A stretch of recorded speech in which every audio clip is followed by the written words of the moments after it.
these computational solution models already built into their system such that it automatically does the computation for you. So long as you impose the right boundary conditions, so long as you basically select the right governing equations, it will automatically basically do the computations for you. Okay, so for this crash course, I'm not going to task you with deriving this or doing heavy-duty computations on it, but just for you to have an awareness that there's a lot of algebraic stuff that is taking place behind the scene, but when you took those classes, when you took your numerical methods, you may not have quite understood where you're applying it, but this is how it comes in, okay, in solving these engineering-related problems. Okay, so, the TDMA, tridiagonal matrix solver approach, basically helps us to calculate the variables. And let me just go back.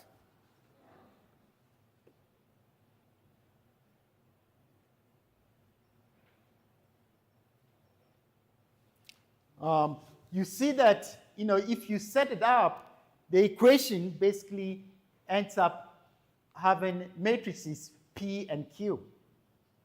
Okay, the matrix, will be in terms of P and Q, and so the calculation procedure for those set of matrix that results basically is what is shown here. Okay.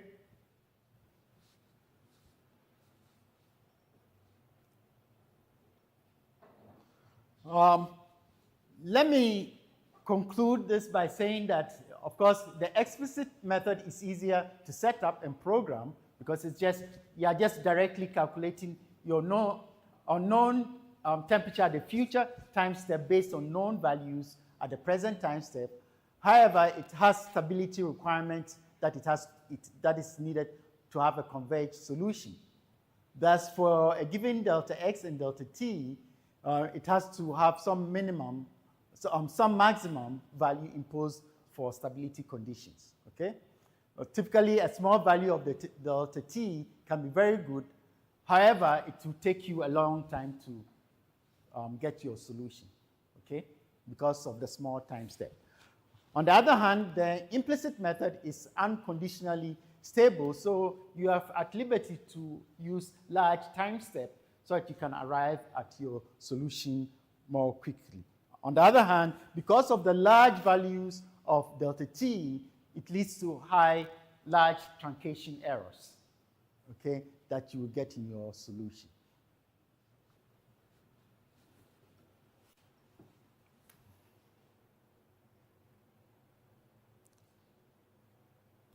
Okay. So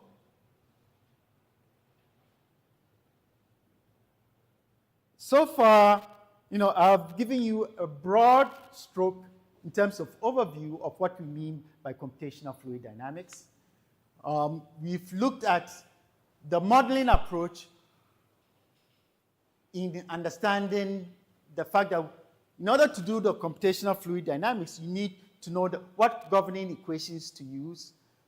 We've looked at, some of just the finite differences involved in whether you're going to use the explicit or the implicit, okay? What I would like to conclude is, at this point, is to just give you a sample case study of how my research group basically applied numerics in solving a problem a research problem that we are working on. All right?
Okay, so we said that computational fluid dynamics can be applied in a number of engineering problems. And this study is basically a computational study of what we call the turbulent Rayleigh-Bénard convection in major gases of Jovian planets for the Planetary Cloud Aerosol Research Facility. That's a mouthful. Okay? The work was undertaken by Ebenezer Ashimolowo. Ebenezer, the next slide, I'll give you some more of his background, but these were his thesis committee members, including myself, Professor Akwaboy, Dawan, and Professor Polkin, who is at NASA Jet Proportional Laboratory at Caltech. Okay? So as we go along, I'll tell you what we mean by turbulence, what we mean by the Rayleigh-Bénard convection, RBC, and some of the major gases that you find on the Jovian planets, and what we mean by the Planetary Aerosol Facility. But first, this is, Mr. Ashimolowo, and Mr. Ashimolowo basically sat in your seats here at KNUST about what? I think 3 years ago. Okay, three years ago. He said he was inspired to be a mechanical engineer by Henry Ford. Henry Ford was the great American automobile manufacturer who started the Ford Motor Company. He received his BS here at KNUST. He came to me with no experience in using Fluent. Okay, so I dare say that you are more ahead of him if you were to come to me to pursue your master's under me. Okay, so he came to me with no experience. He has graduated, he's done very well, and now he's, I haven't heard the final result, but he's going to either Rensselaer Polytechnic Institute or North Carolina A&T for his PhD in mechanical engineering. Okay? Okay, so this is his project. We'll talk about what we mean by the impact of planetary atmospheres on space travel and why we need to study it using the PCAF, the goals and objectives. We'll define what we mean by the Rayleigh-Bénard convection, and also look at the different cloud facilities, resulting in why we are designing the new planetary cloud facility at the NASA Jet Proportional Laboratory.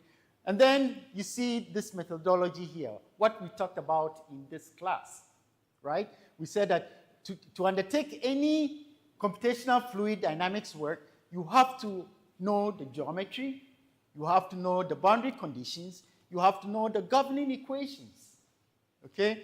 And you have to basically make some assumptions in terms of how to simplify the governing equations or how to solve the problem. And in this case, the problem required invoking turbulence in the modeling. And so we invoke turbulence. In my last presentation, I just said that, we just need to discretize our domain into a delta X and a delta Y, right? But is that enough? The answer is no, it's not enough to just discretize delta Y. Yes, you discretize in delta X, delta Y, but after getting an initial solution, you have to do some great refinement to see whether you are getting a converged solution for the delta X and your delta Y that you have chosen, okay? So that you can improve on your numerics, okay? And of course, you make assumptions on properties. He talks about his analysis and the outlook and future requirements. Okay, so let's look at what he's saying. Okay, so,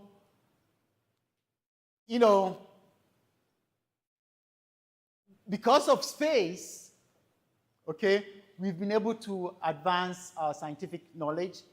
We've been able to advance our technological innovations. And the better we stand we have of planetary systems helps us better ourselves here on Earth. Okay? In fact, some of the materials, such as foam, that were used in the first Apollo missions are now used in commercial products, such as bed mattresses and so forth. Okay? And so space exploration began a long time ago by Galileo, who was using telescopes to basically visualize the heaven bodies, okay? Visualize the moons, the stars, and he discovered Jupiter and its 10 moons, okay? Since then, you know, we've had space missions that have flown by Jupiter, 1973. You know, we've had, you know, even past and missions that are sending spacecrafts to various planetary or Jovian planets. But these Jovian planets have different atmospheric conditions compared to the Earth, okay? Here in our environment, we just have air, okay, composed of nitrogen and other inert gases, okay, that we can safely breathe. But if you go to the other Jovian planets, you have harsh environments, okay? You can have, other gases that would not be good for us as humans, okay? And so the question for us is, for example, on Venus, it's a carbon dioxide-rich environment, okay? The point is, in order to send a spacecraft into those environments, you have to basically analyze to make sure that the spacecraft and its inhabitants that are going into outer space will be able to survive those conditions, provided that we adequately protect the spacecraft with the right materials, okay? And so here you have, yes, upcoming missions, okay? You know, like Jupiter with its icy moon, explore Europa, Cape Promise. We need to improve our knowledge of these planets, and so we are conducting a lot of research in this space, okay? Okay, so these are some of the spacecraft from the beginning. You have Galileo just looking out with his telescope, and now we have all these spacecraft, satellites that help us do our observations very close to those planets. Now, the atmospheres, these planetary atmospheres of astronomical bodies have different gases, okay, and aerosols that are held in place by their gravity, okay? What are aerosols? These are tiny particles that are suspended in a gas, and they basically serve as condensation nuclei that, you know, form clouds around these, or icy structures around these planetary bodies, okay? We know that the Earth's atmosphere is basically what? Nitrogen and oxygen, okay? And this is formed by accumulation of droplets of water or aerosols of water, okay? And then on the other hand, the Jovian planets, okay? The Jovian planets. And what are the Jovian planets? The Jovian planets are Jupiter and Saturn, Titan, ice giants, okay? These Jovian planets, for example, in Jupiter and Saturn, you have hydrogen, you have helium, you have ammonia, ammonia hydrosulfide here, and they have water formation. On Titan, you have methane and other clouds upon those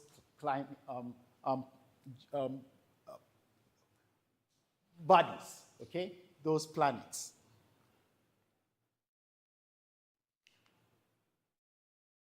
And so, as you can imagine, okay, you know, all these planets with different atmospheric conditions, you cannot send the same spacecraft into that environment and think it will survive the environment. Okay? If you take material science, okay, you know that there are different grades, for example, of aluminum. Some grades of aluminum are non-corrosive, and some have higher strengths than others. So the question is, we have to make sure that knowing these different, you know, atmospheric composition of these different planets, we have to make sure that our spacecrafts that we send to these planetary bodies for observation have the necessary protective systems for them to be able to survive in those environments. Okay? And so it behooves us to better understand, you know, how the various planetary or atmospheric conditions are formed around these planetary bodies. And so the methods that have been employed to basically understand, you know, the climatic conditions or the atmospheric conditions around these planetary bodies are very diverse, and they are able to study the composition, dynamics, and the evolution of planetary atmosphere under different conditions. For example, we've used the Hubble telescope observation of the Jupiter.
Okay?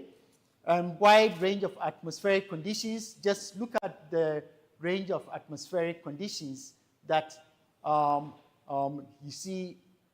Earth is right here, okay? Uranus has the following atmospheric conditions.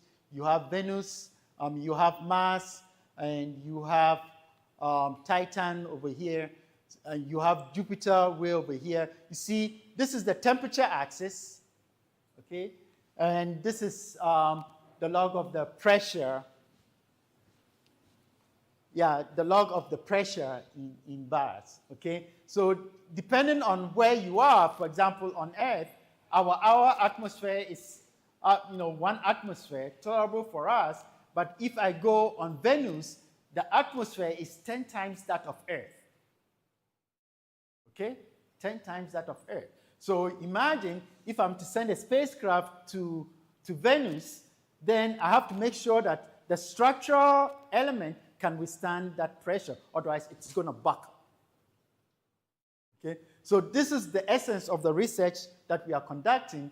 And we are now working on actually designing. We are very long ways on this. They've actually started constructing this PCAF system that we placed in this zero gravity chamber to enable us to conduct those experiments. And once it's done, it will be open to scientists worldwide to conduct any experiment that they deem necessary for different planetary bodies.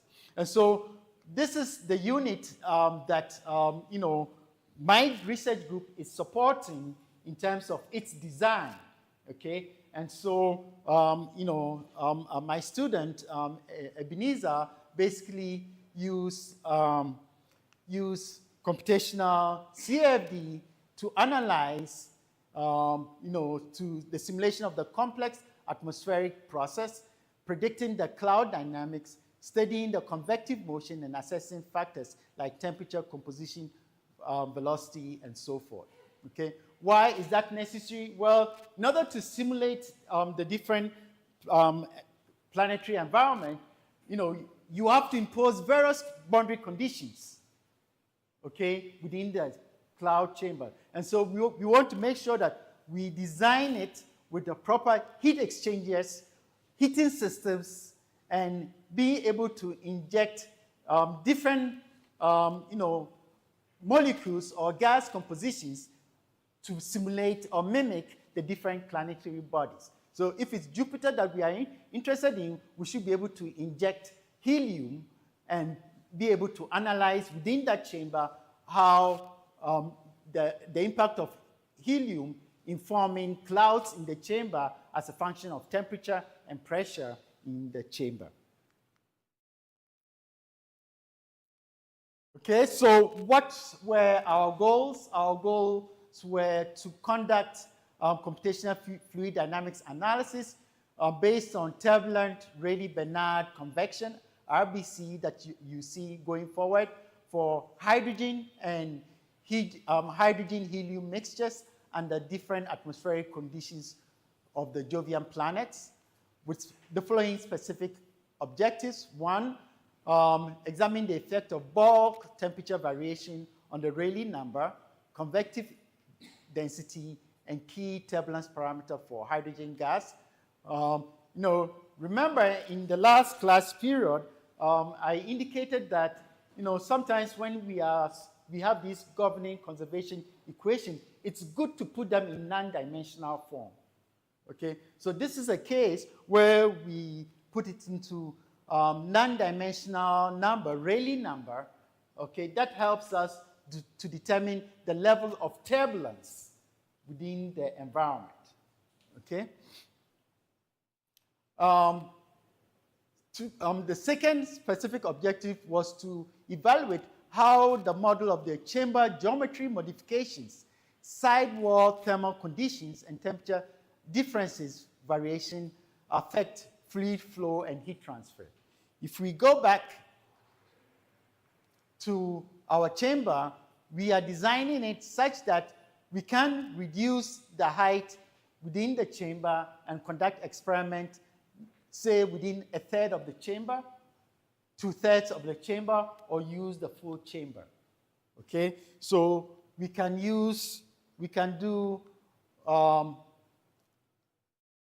change the cylindrical dimensions, okay, geometry modifications, and then also vary the sidewall temperature in order to do some more analysis. Of course, we looked at 2-dimensional as well as 3-dimensional modeling. Okay, so if you don't have the computational capability, then maybe you want to start out with 2-dimensional modeling.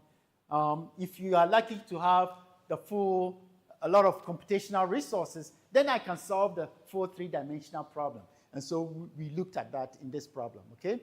And then we studied the effect of injecting helium into the volume and also a combination gas mixing conditions to investigate what impact it had in the form of cloud formation. And then, of course, we validated our results, okay?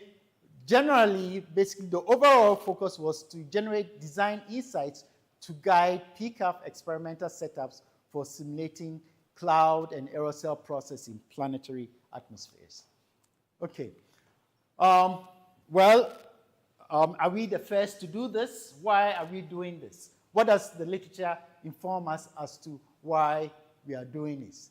Well, first of all, the fundamentals. We know that natural convection occurs as a result of buoyancy forces, right? Warm air rises. We know that, okay? That's natural temperature gradients in a fluid results in natural convection. However, we know that there are some mixed convection scenarios, okay? This occurs also when buoyancy forces interact externally with imposed flow fields, okay? Convection basically can be characterized by the Richardson number, that is the strength of free convection to the strength of forced convection. Tells us basically the Richardson number, if you have high strength of free convection versus the strong high convection, then of course you have natural convection dominate in your system.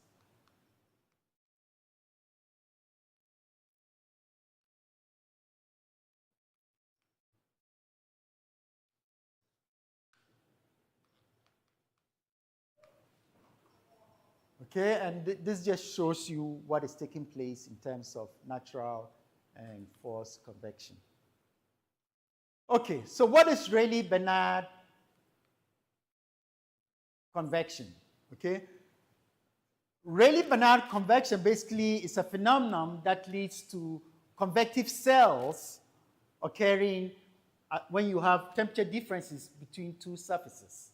Okay, so for example, on the bottom part of the plate, we have a hot plate, and then on the top, we have a hot plate, and you have convection occurring. Now, of course, this is due to the buoyancy forces that overcome the viscous and thermal effects and results in what we call the Rayleigh-Bernard cells.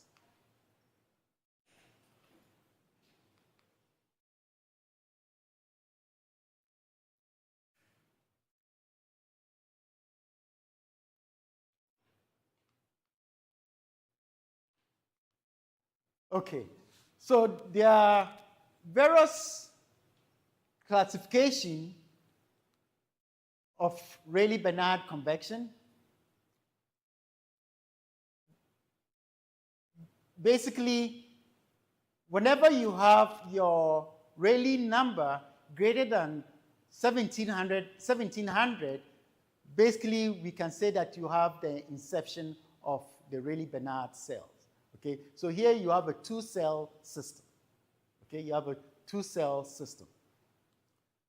Now, it has been shown that under no conduction, your Rayleigh-Bernard, when you have only conduction, your Rayleigh-Bernard value is less than 1700. When you have laminar flow, you have Rayleigh-Bernard greater than 1700, but less than 5 times 10 to the 4. And when you have turbulence, your Rayleigh-Bernard is 3 times 10 to the 5th, okay? And Rayleigh-Bernard is basically a multiplier of what we call the Grashof number times the Prandtl number, and that is given by this expression, okay?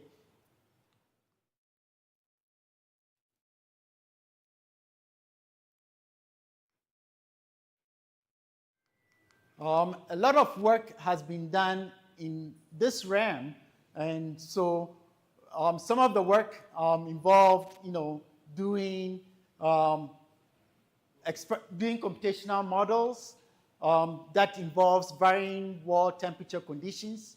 Some of the work involved doing three-dimensional flows, including turbulence, and so on.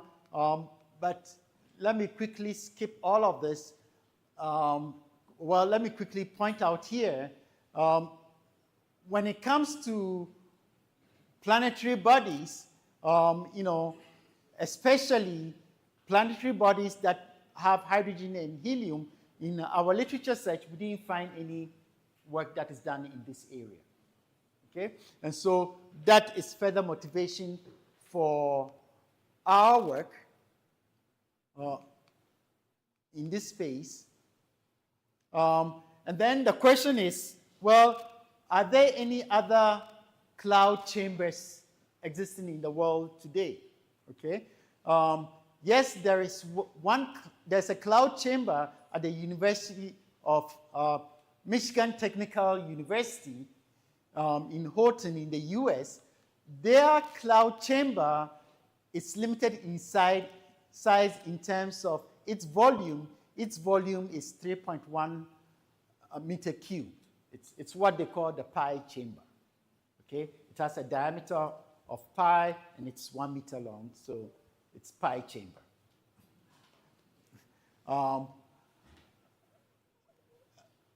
And this is the temperature range that it handles. It goes from pressures between 1 bar, 0.1 bar and 1 bar. It is made of stainless steel.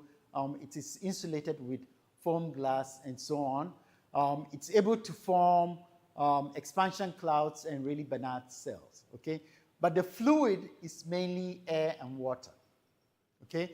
There's another cloud chamber in CERN in Europe that is in Switzerland, okay? This cloud chamber basically goes from minus 70 degrees C to 20 degrees C, okay? Its pressures is only up to 220 millibar. It is constructed from stainless steel, polystyrene foam, and it's able to undergo multi-phase reaction, and it's basically, the fluid it handles is sulfur dioxide, okay, and that is its volume. The system that we are designing, basically, our aim is to go from minus 180 degrees C to 125 degrees C. Why? Because we want to, as you saw in the graph that I put for the various planetary bodies, the pressure ranges are, you know, very high, and the temperature can be very high in those planetary bodies. So we want we are designing our system to be able to withstand these temperature ranges, okay? The pressure range is from 1 bar to 1 microbar, okay? Also made of stainless steel. We are going to use this pyropel insulation. We are designing it to have really Banach convection. This is the volume, and we want to be able to inject all these different gas mixtures into the chamber, okay?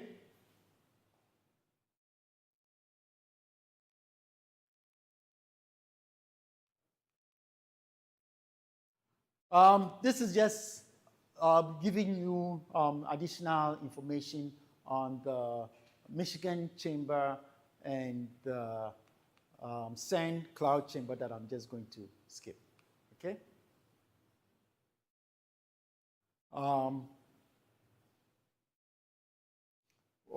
This basically gives you some more literature on cloud chambers that are in existence.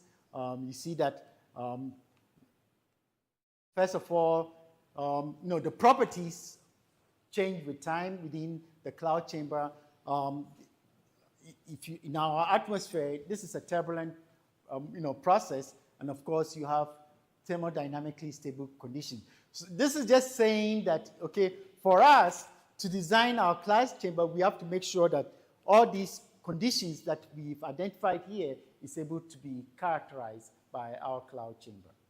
Okay, we're able to design the cloud chamber exactly to be able to conduct experiment that would perfectly mimic what is occurring around those planetary bodies.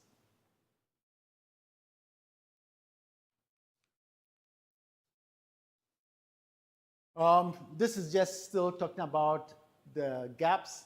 And so let me now quickly delve into our computational fluid dynamics approach. Okay, I've been giving you the application background for our work. And so recall that we said that we are designing a cloud chamber, which is in essence going to be a cylinder, right? And so, well, in terms of geometry, for our computational fluid dynamics analysis, we have to have a cylindrical geometry. Okay, you have to decide the geometry that you use in your analysis. And within our geometry, of course, we have to decide on the height. Okay, we have to decide on the radius or diameter. And we know that to be able to generate the Rayleigh-Bénard cell, okay, we have to have a top cold temperature and a bottom high temperature to be able to develop the natural convection within the structure. And the side walls will be heated, and so we have to have a mechanism for changing the side wall temperature boundary conditions. Okay, so these are some of the specifics in terms of dimensions, okay, and our geometry and boundary conditions that we use in our computational fluid dynamics model. Okay? Recall in our presentation, last class period, we need governing equations. Okay? Now, in my presentation to you yesterday, okay, I just presented the Cartesian, the rectangular coordinate system for the conservation of mass and the conservation of momentum and conservation of energy. Well, in my problem, in our problem, we have to do those equations in cylindrical coordinates. So I entreat you to go and derive these equations in cylindrical coordinates, okay? And so you see that the governing equations are presented for conservation of momentum. We have the conservation of momentum in the radial direction. We have conservation of momentum in the angular direction, and we have the conservation of momentum in the axial or z direction. We have the conservation of energy equation, and then to account for the fact that we have turbulence. Okay, we have turbulence in our model. We use the viscous dissipation model to model our turbulence in our model. Okay, and we are using what we call the Reynolds average Navier-Stokes model. Actually, he did some work comparing different turbulence models to decide which one is more appropriate for our work. Okay, so let's look at the planetary conditions. If you take Jupiter, okay, Jupiter and Saturn, you have more of ammonia clouds forms in that atmosphere, temperatures around 150 Kelvin, and approximately 25 kilometers below the cloud tops on Jupiter and 100 kilometers below Saturn. The Jupiter cloud includes ammonia clouds at 150 and hydrosulfide clouds at 200 K and deeper water clouds forming at 270 K. Okay, so these are the motivation for our work in terms of the fluids that we analyze. Okay, in terms of turbulence motivation, well, you know, we calculated the Rayleigh number. Okay, based on remember, Rayleigh number is the Grashof number times the Prandtl number. There is that formula that I showed for calculating. So Ebenezer sat down and actually calculated the Rayleigh number based on these temperature conditions, okay, and properties of hydrogen and helium, and found out that, well, for at 150 Kelvin, this is the Rayleigh number for hydrogen, and this is the Rayleigh number for helium, okay? And you see that these Rayleigh numbers calculated are far greater than what? 3 times 10 to the 5. Okay? 3 times 10 to the 5, which means that if we are modeling within the chamber, we have to basically incorporate turbulence.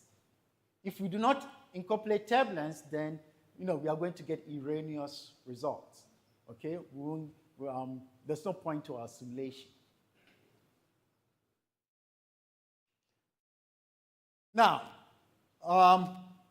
we used the auto meshing tool in ANSYS to generate our mesh. Okay? So you don't have to physically, generate the mesh or write a program to generate mesh for you in a CFD. You can, most software have an automatic, have a mesh generation system in ANSYS. So we use the auto mesh tool in ANSYS, and basically these are the mesh dimensions that he used, the element size and the number of nodes and so on and so forth. Let me point out that in my presentation, before I've gone into this case study, that presentation was based on finite difference methods. Now, Fluent, ANSYS Fluent, which we are using, is based on the finite volume method. Okay? It's based on the finite volume method. So these element size are associated with the elements of the finite volume configuration that is used.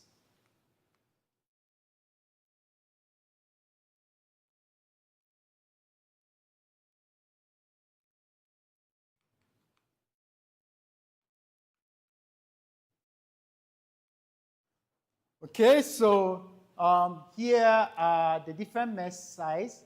Okay, the finite volume meshes are made of tetrahedral elements and quadrilateral element faces. You have hexagonal elements in volume and triangular element faces. And of course, we use the RANS K epsilon turbulence models and hydrogen under the following properties. The delta T that we're running our work on was 10 kelvins. That is, the delta T is the temperature difference between the top plate and the bottom plate. Okay? And the simulation time was 1800 seconds.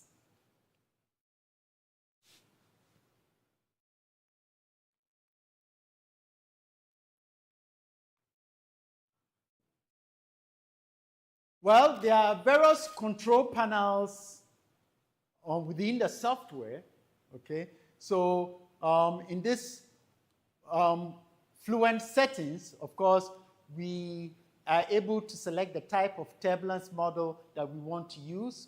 We selected the RANS K epsilon turbulence model. Yes, it's time dependent, so we have to make sure that we select transient. Right? We don't select steady state. For the density variations, we are assuming the Bose-Next approximation. We have to turn the energy on. Remember that our governing equations had what? Had continuity equation, momentum, energy. So we have to turn on the energy equations.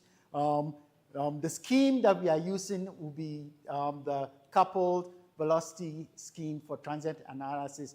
We are using a second-order spatial discretization scheme. Of course, I didn't go into the specifics in teaching you the numerics of all of this because of time, but that is something that we teach the students in our numerical course.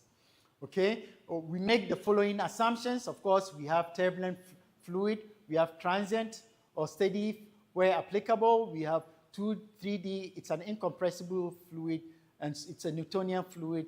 single and multi-phase flow model applicable. We neglect radiation and the following properties. We obtain the properties from the National Institute of Standard Testing Chemistry book that we use in our system, okay?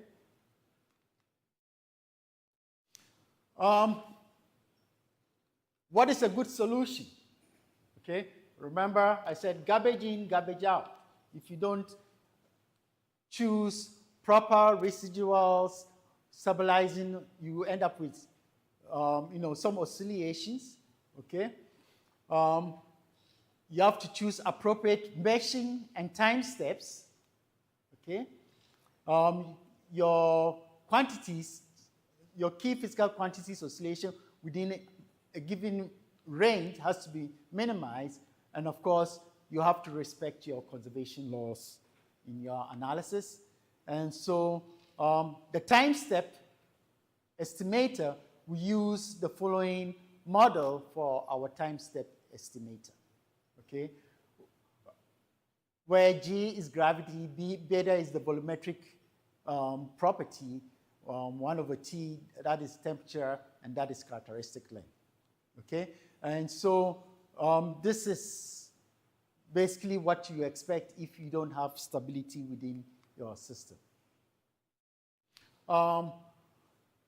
These are just more properties of hydrogen, okay, from the temperatures that we did our analysis on, 150, 200 K, and 250 K. So these are just the properties of hydrogen that we use in our modeling.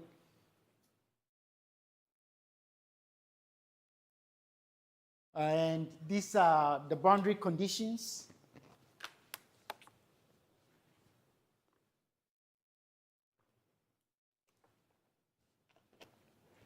We first assumed a zero heat flux on the side walls, and then we assumed a bulk temperature of 300 K. That is bulk fluid temperature inside the cylinder. And then the bottom, remember we said 10-degree difference. So the hot plate was 305 Kelvin, and the bottom plate was 295 Kelvin. And so this just gives you the influence of temperature on the Rayleigh number. And the conditions for our two-dimensional analysis.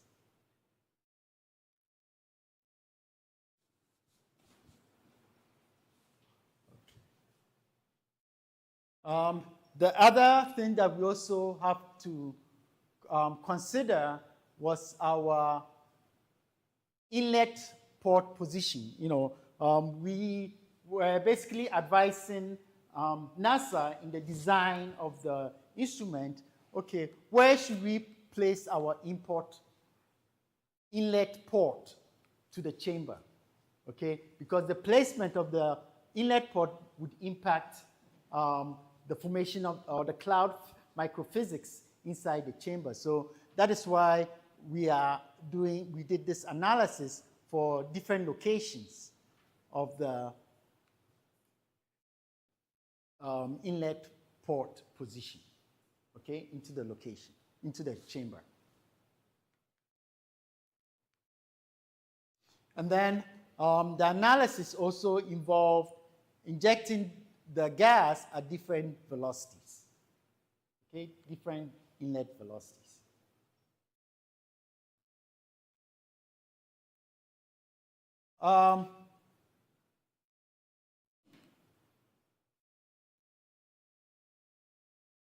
Yes, we need to find the Nusselt number, and let me ask, what is the Nusselt number? What does the Nusselt number give us? How many of us have taken heat transfer? Okay, so for those who have taken heat transfer, what does the Nusselt number give you? It's a dimensionless quantity of, yes. Okay, the convective heat transfer coefficient, okay? and the characteristic length and conduction, conductivity of the fluid. Okay, so we have to determine, as part of our analysis, we have to specify an appropriate Nusselt number correlation, and so you see that he took that into consideration in his work. Now, in any computational analysis, as I tell all my students, there are a couple of things that we have to do. We have to validate our results, okay? And we have to do a mesh analysis study, okay? And so here he did validate his work with experimental work done on the experimental and numerical study of turbulent Rayleigh-Bernard of water at 4 degrees C. Okay, so he did some work to validate, and then he also used a math lab code that was developed by our NASA collaborator, Dr. Safi, okay, to validate our results. And so that is how we validated our work. And in terms of our analysis, the validation compared to Professor Bejan's work was very good. We were within 1.1, 3.6, and 0.01%, depending on the temperature difference that was in the system. And then compared to Malku's work, again, so very good results in the calculation of the Nusselt number, okay, within the chamber as a function of the Rayleigh number, okay, and the temperature difference, okay. We are also validated by also comparing with Hong et al. In 2025, which was mainly experiment. Hong et al. Did some turbulence model. They used the large eddy simulation model for their turbulence. And again, the green value, the green dots here is basically our work. And you see that pretty much we got good comparison with those work published in literature. And the average deviation was around 3.3%. Okay.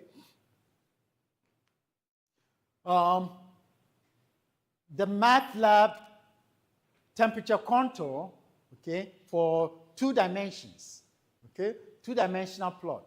So this is the A, this is the MATLAB result, okay, based on the program developed by Safi at NASA Jet Proportional Laboratory, and this is our fluent simulated results.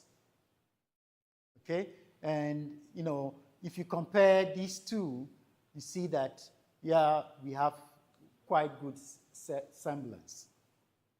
Okay.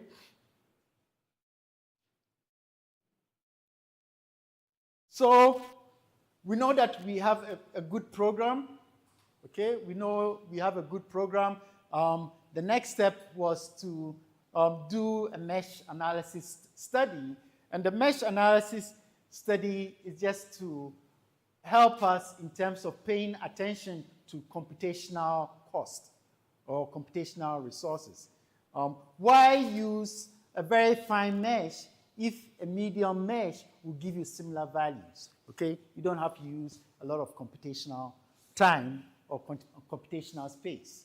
And so, we undertook some mesh analysis, and so the mesh analysis, involved doing the work on a coarse mesh, an average mesh, and a very fine coarse mesh.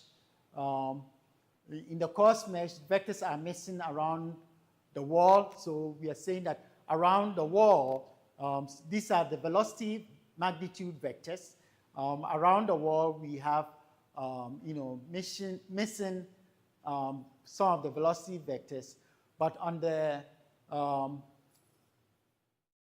average and fine mesh, you see it's more dense and it captures the flow very well. Okay, so we resorted to basically use, I think, the average mesh in this case. This here is just looking at the velocity magnitude and how it varied, within the system under different, K epsilon modeling parameters, and for different mesh size elements. Okay, so based on all of these studies, he basically said, well, I can just use this value going forward for all my modeling, okay, for all his modeling work. And so he does his hydrogen analysis, first looking at the bulk temperature variations, and this is what he's getting for, as a function of bulk temperature variations at 150K, 200K, 250K. This is how the velocity vector varies within the chamber. Okay, so obviously you see that, yes, temperature variation does have an impact of the velocity vector within the chamber. Okay, and of course you would expect that temperature variations, bulk temperatures, impacts the properties, and so it affects the buoyancy and all of that within the chamber.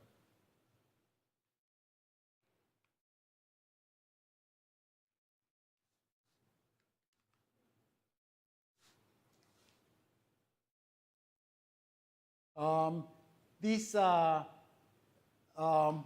comparisons of the turbulent kinetic energy within the cylinder, okay, at various levels, A being at 150K, B being at 200K, and C being at 250K bulk temperature, okay? And then you have a variation of how the magnitude of the bulk velocity varied within the chamber.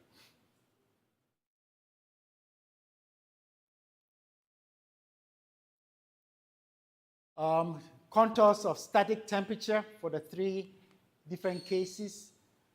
This is just showing you how the temperature then would vary within the chamber from the top side, which is, this is the high temperature, to the bottom. This is for the case of 150, 200, and then 250K. And so this gives you the average static temperature with time within the chamber.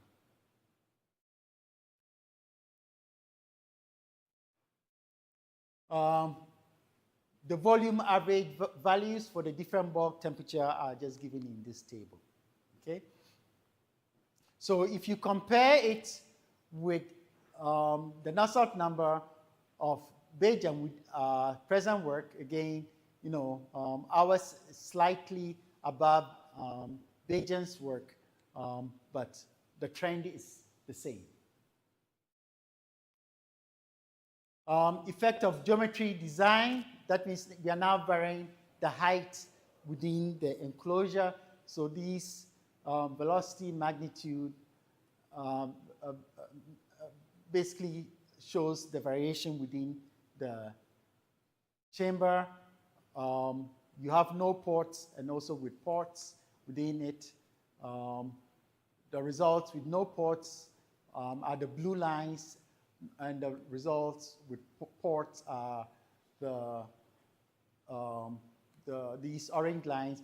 And so you see that once you introduce ports, introducing a port for a fluid to enter, of course, creates a path for resistance within the tank. So you expect more velocity or static, temperature effects with and without, impact with and without. Okay, looking at the effect of wall temperature, the first case, A, is an adiabatic wall. That means the outside wall being insulated. B, you have bulk temperature, and then you have cold and hot.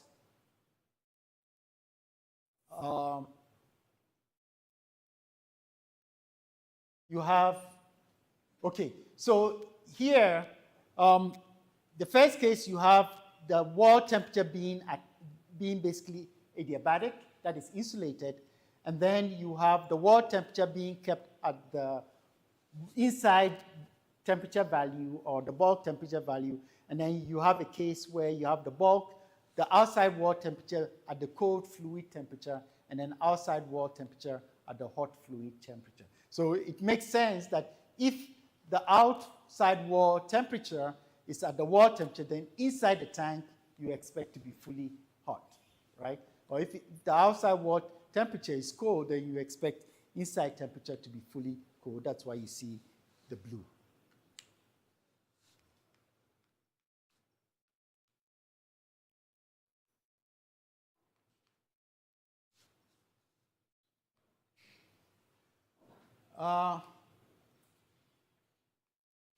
These are the results showing the effect of temperature differences between the top and the cold plate. So we are going from 1 degree, 5 degree, 5 Kelvin, 10 Kelvin, and 50 Kelvin. We plotted the Rayleigh number versus the temperature difference and show linear relationships.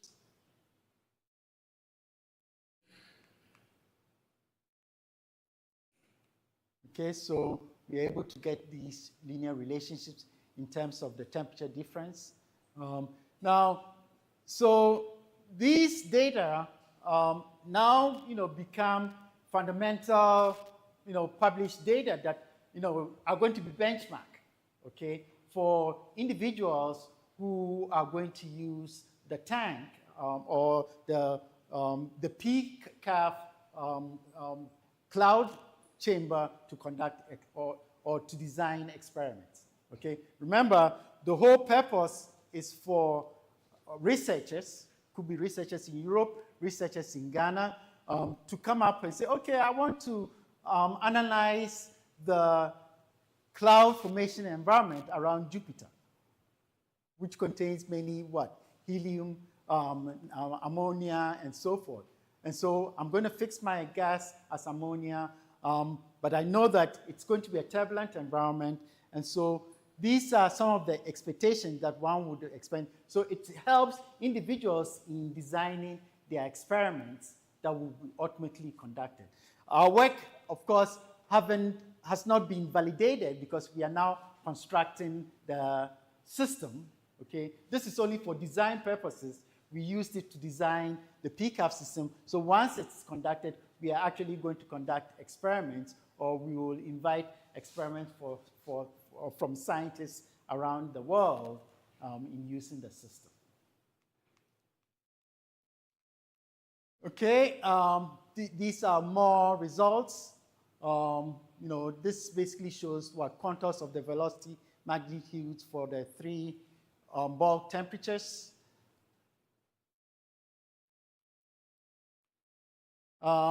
Now, what happens when you have a helium-hydrogen mixture entering the tank, okay, entering the system? Different gas mixtures. And basically, this analysis was to inform the optimum placement of the ports, okay? So again, we looked at different placements of the port. This is if the inlet is placed at this point here, here you have the inlet being placed at this point and at that point. Here you have bottom and top, and then you have an inlet at these corners, okay? So you see that in each case, depending on where you have placement of those ports, you end up with different velocity profiles within the tank, okay, within the system.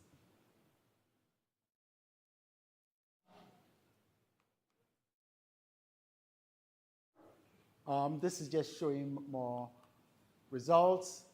And for the inlet port configuration, this bar chart is just showing the comparison of the average temperature values for the 4 port positions.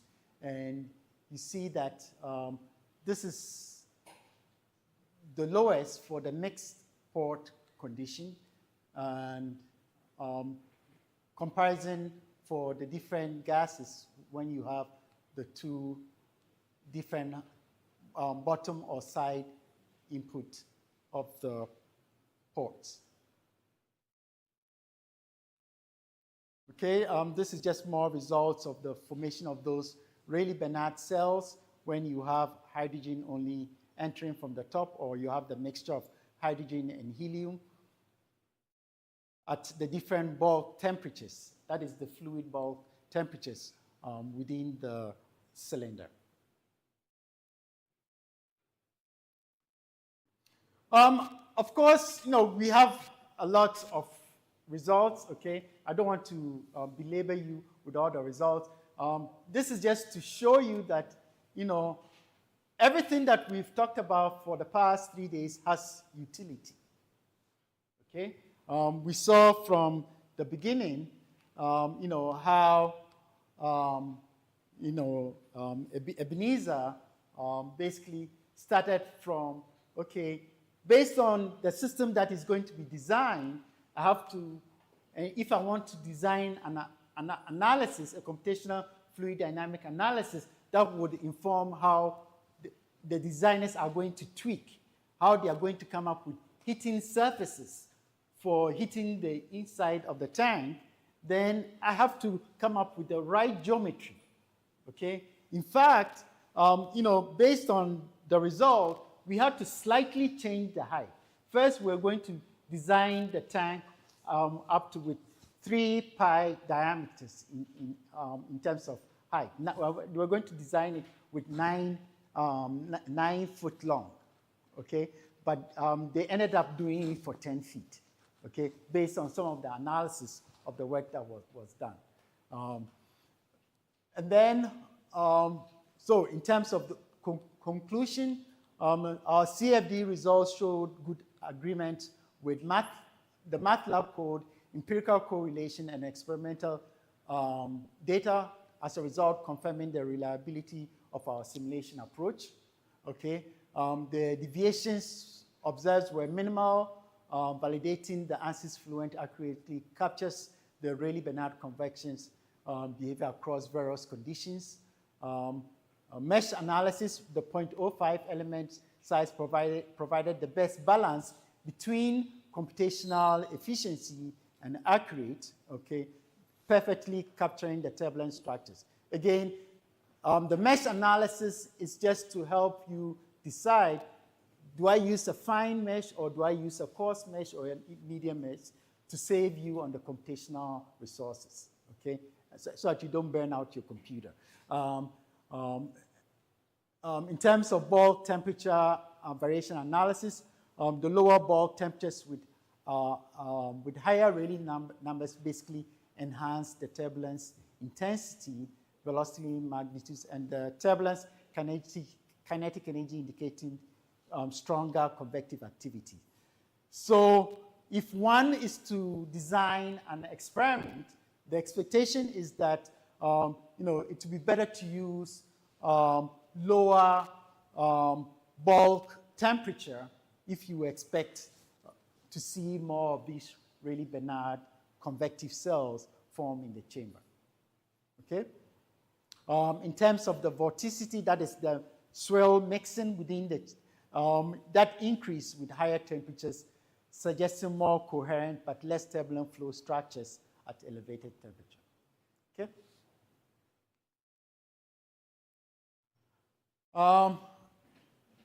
Geometry design, impact of port position. Of course, the addition of the ports increased thermal gradients, leading to enhanced fluid motion and turbulence within the chamber.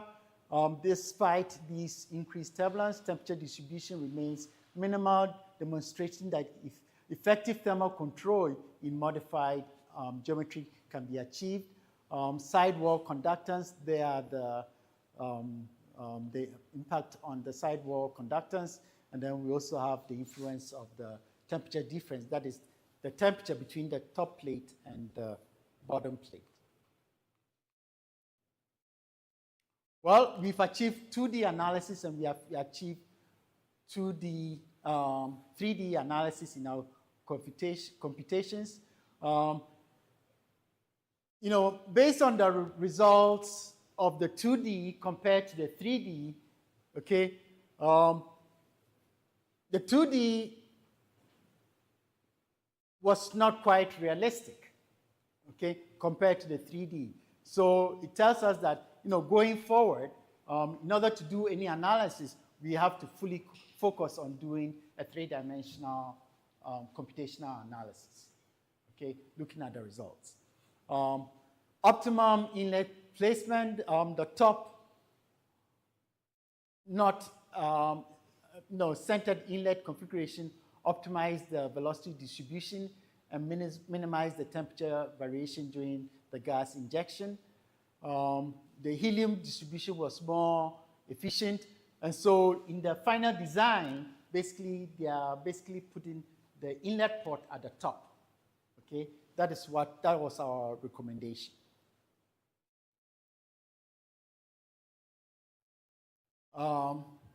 You know, so more insights for the design.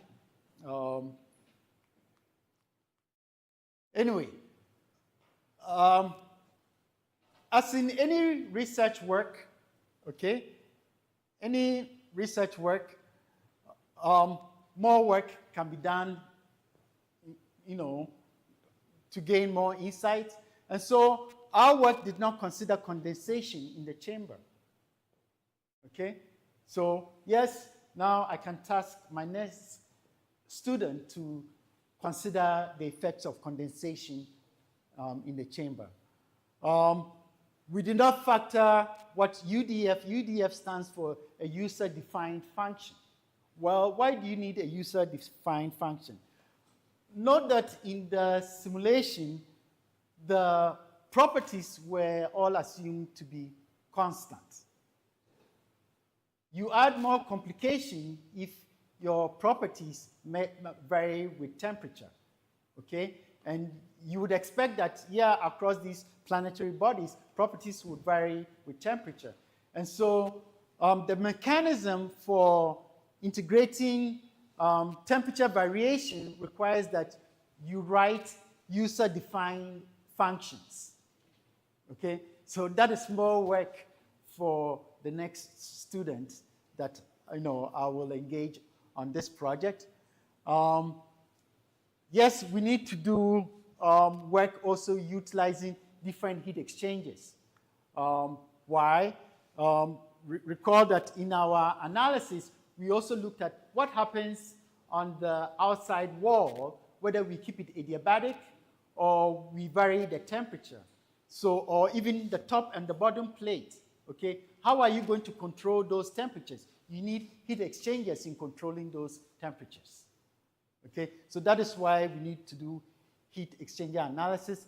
And then aerosol selection and mixture. Well, aerosols are these, you know, have different dimensions, right? These are nucleation points. So what happens if you vary the size of the aerosol that is injected into the chamber?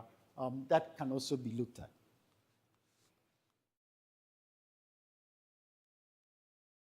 Okay, so I will stop here. This is Ebenezer's acknowledgement to the project team that guided his work. Actually, before Ebenezer, Ivana started the work, okay?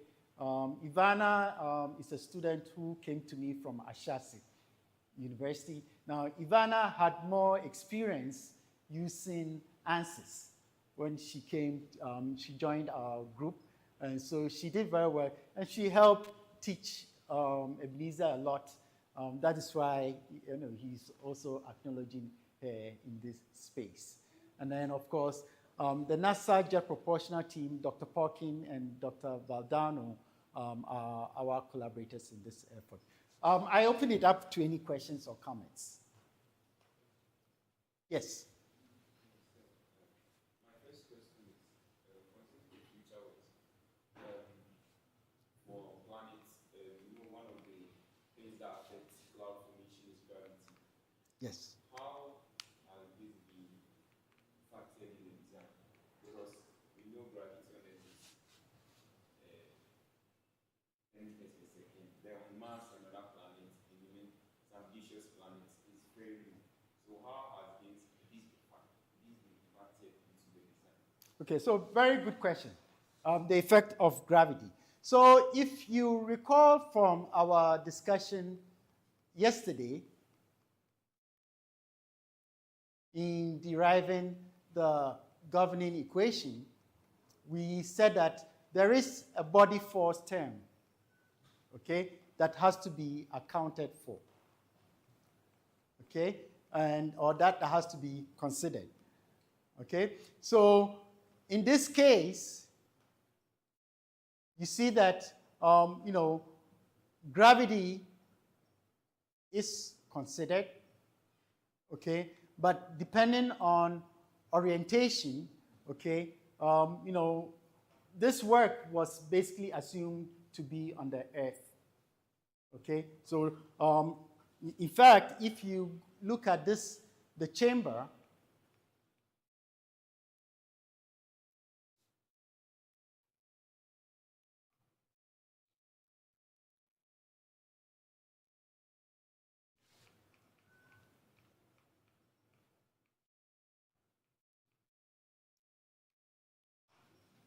the chamber is such that you can move it up or down to impact, to simulate gravity, okay? So yes, we are going to do some work on gravity. Gravity wasn't fully, integrated, but yes, that is necessary. That's a good point. Yes? For the first section, I joined on For the first? section. Yes. I joined on the Yeah. concerning the meshing. Yes. I know matrices is related to matrices. Yeah. It's related to how is matrices related to meshing to be specific when it comes to the elements, like, for example, does the number of, or let me say, does the size of the matrix correspond to, let me say, the size of the mesh, and how is it related?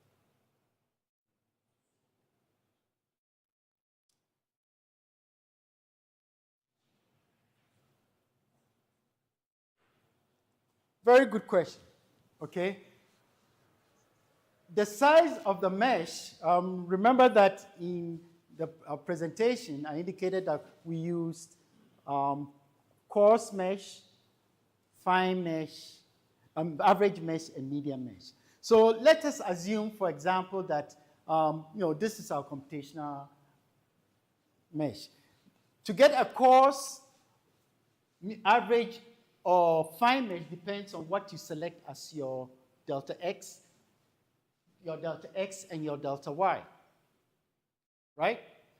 And so, of course, the finer mesh you select, that means the more equations that you end up having when you have your discretized equations. That means you have more of these grid points that you have to calculate. That means more computational effort, Okay, that is why, when we did our mesh analysis, we said that, well, it suffices just to use the 0.05, finite volume mesh to do our analysis.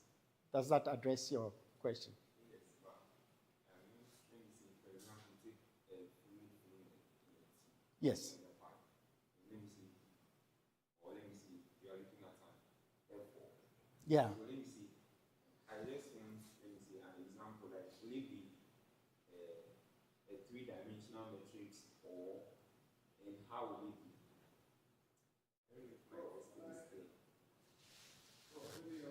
Yeah.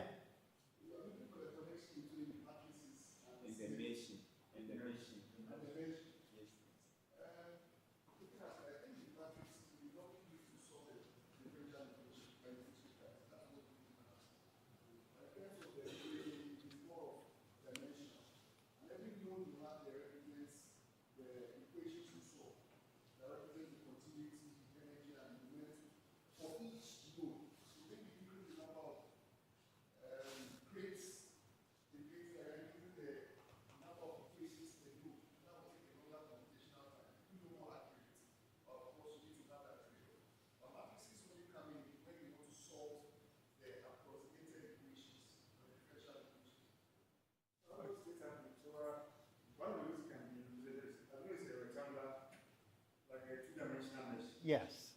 Then every point is what, 1, 1, or 1, 2, or something. Yes. So those can be addresses in this point. Yeah. Okay. So you don't even mention they have what they call grade function. You can put a grade on it.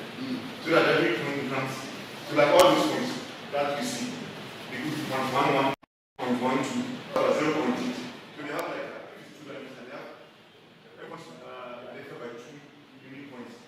That's how addresses also works.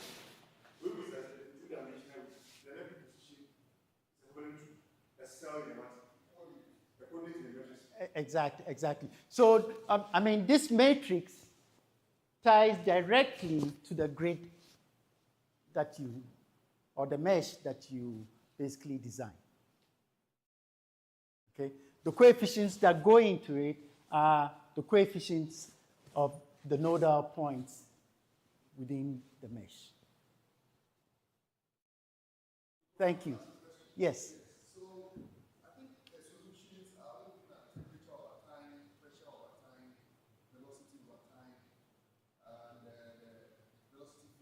Yes. Right. So, what would the impact of changing the turbulence model? I should use the Rams KE model, K epsilon model. Right. Yes. Okay. Okay. So, for example, we use the Reynolds average, normalized KE turbulence model. Or you can also use the large eddy simulation model. That is more precise, okay, but that is computationally, that is very expensive, okay? So, you have to always analyze your trade-off in terms of values. Yes, all of this was done implicitly, yeah.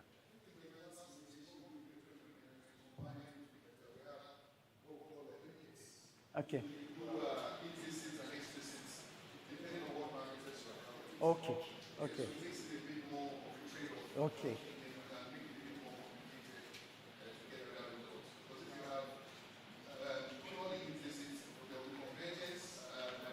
It takes a long time, yes. Yeah. Right. Exactly. Yeah. Thank you. Yes.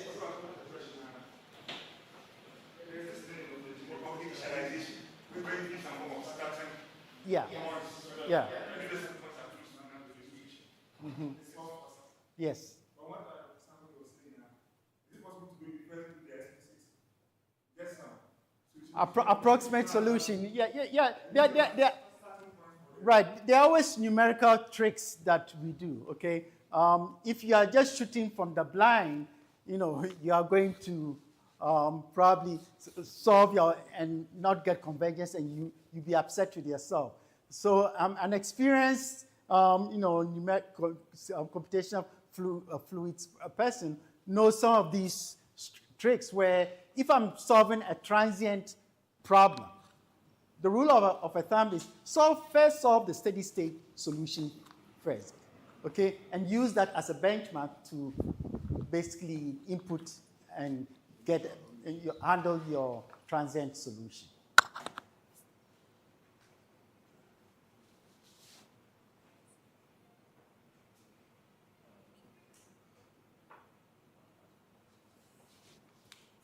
Yes, one more question. Yes. The grid independence study that was carried out, I saw there was a coarse, fine, and medium grid. Yes. Was it done by guess or it was done purposely so that the results are shown to be close? Because I see there's fine, medium, and there is coarse. Is there any results to show that the results gotten from the coarse, fine, and medium were close? And by what tolerance was that accepted for it to be independent? Thank you for that, and that's a good point. Okay, so these are the results from our different volume average values for the different mesh size. Okay, remember this is three-dimensional, so the control volume results in a mesh of a certain volume, and so we have the mesh values going from 0.19 to 0.03. Okay, if I have a supercomputer, okay, I have the flexibility of using very fine mesh, and I know I'll get quick computer. If I'm using my laptop, I don't have the storage space, so, and so that impacts the resolution. So my instruction to my student is, I want you to give me believable result. So always choose some coarse mesh, some medium mesh, and then some fine mesh. Okay? And let's see the trend of the result. If we see that there are wide variances or it is converging, then we say that, okay, maybe we can just use this type of mesh. And in this case, the 0.05 volume was okay for the work. Yes? To add to that question, how is the starting point for the mesh chosen? Because you said there's fine, there's coarse, and there's medium. I'm thinking you need to have a starting point for. It all depends. You see, ANSYS has an automated mesh generation system. So that is the default that we use. That was called fine. Yes. The default one was classified as fine. Then we changed it. I'm not quite sure. Now I have to go back and look. Yeah, but that's what it is. yeah, That's what it is. Yeah. that's what it is. Yeah. It has fine, very fine. Yeah. It's automatic, and then you can actually use a user-defined equations to also define the exact mesh you want. But by default, you can just choose fine, very fine, quartz, and all that. So that's what is in the software. That's of an advantage. Yeah. Mm-hmm.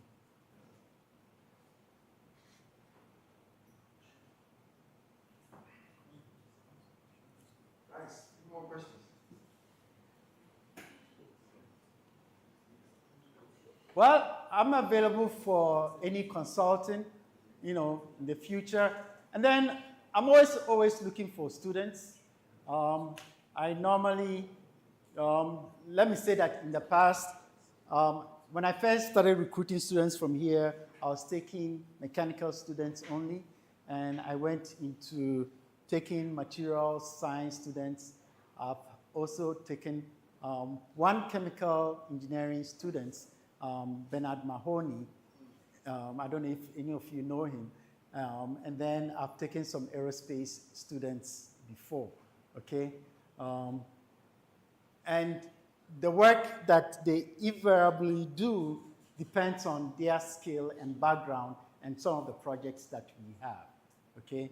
So Here I'm presenting on our computational fluid dynamics work, and so I needed mechanical engineers to do that, or mechanical engineers who are interested in the thermal fluid science. Okay, so Mr. Ebenezer Shimolowo was a good fit for this project, and Ivana Bali was also a good fit for this project. If you are in the materials space, then we will assign you to a materials-related project, chemical, maybe polymer-related project, and so on and so forth. Just discuss your research interests, and we'll see if we can accommodate you or find something for you to do. Cameras off.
Computational fluid